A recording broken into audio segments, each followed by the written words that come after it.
la kujenga taifa. Tumepanua miundombinu na kuongeza idadi ya vijana wanaojiunga na jeshi kutoka 160,427 mwaka 2020 hadi 190,059 mwaka 2025. Tumefanya hivyo kwa kutambua kuwa jeshi la kujenga taifa ni nyenzo muhimu ya kujenga ujasiri, uzalendo na dhana ya kujitegemea miongoni mwa vijana. Vile vile SUMA JKT imeweza kushiriki kikamilifu kufanikisha utekelezaji wa miradi mbalimbali ya uzalishaji na miradi ya ujenzi.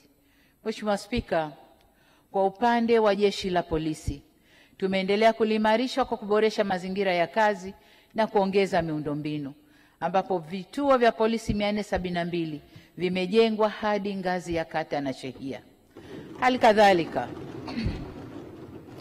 Halikadhalika tumeboresha makazi ya askari na kununua vitendea kazi ikiwemo magari na pikipiki kwa ajili ya kazi za utawala na operesheni. Aidha, askari wapya 16,000 wameajiriwa huku maofisa wakaguzi na askari 10,363 wakipandishwa vyeo.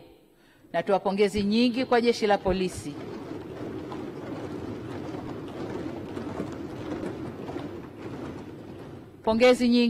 la Polisi kwa kazi kubwa na nzuri wanayoifanya.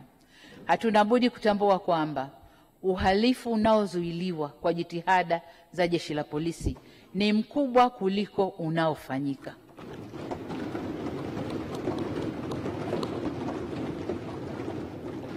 Kasi ya kuwabaini na kuwakamata wahalifu na kuwafikisha mahakamani imeongezeka, jambo ambalo bado hatujafanikiwa vya kutosha ni ajali za barabarani.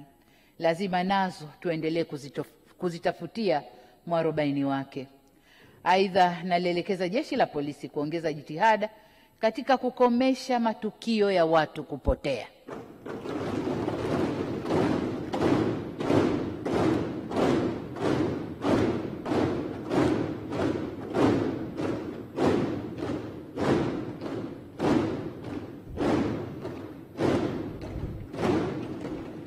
Mheshimiwa Spika, jeshi letu la magereza nalo limeendelea